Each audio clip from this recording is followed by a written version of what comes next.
ojja eby'awo wabikyali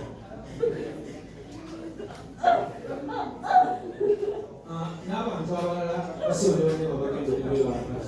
nga wapaakinga emmotoka tulina paakingi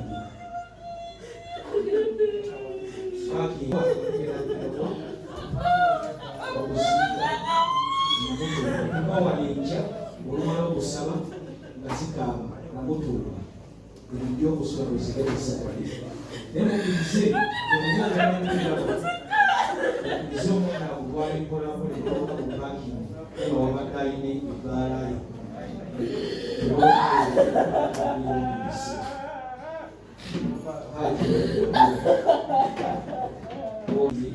tulina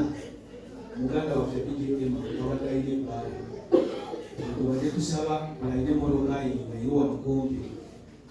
okkirize omwana akutwale mu paakingi atunde emmotoka ye n'omutima gumukubaako tugenda kukwaa mubaka tuva wano tugendawo kyaki egenda kubeera naye mukuva wano tujja kuba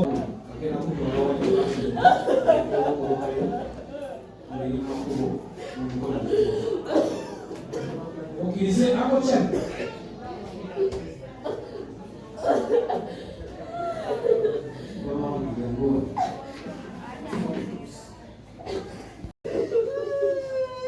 If I went down to this, it's almost every 2 days.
nabagambye nemugenda kubajjukisa wano wetuli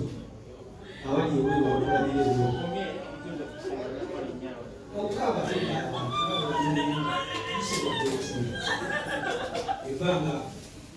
Allah lyakwatizeemu okutuuka mu bbanga lino mutuli naye ebyogera mukyenga musanvu oba kyenga mukaaga ayinza nokutubulako ttende nenule rodish batono abamanyiiwo yakolanga kisuumu simanyi disco gyakolangamu nenziramu okusanga DJ Emma netukolaka naye muvaibaroom abangi avuddemu naye MC yoza 267 era ffe twasobola okuba vidiyo ne Emma tekifudde Emma okuba owange nnyo abasinga mukimanyi nyimba era badijje temunjagala kuba siwa nyimba eza tenzi mbadde nze wa Emma nekeke taliiwo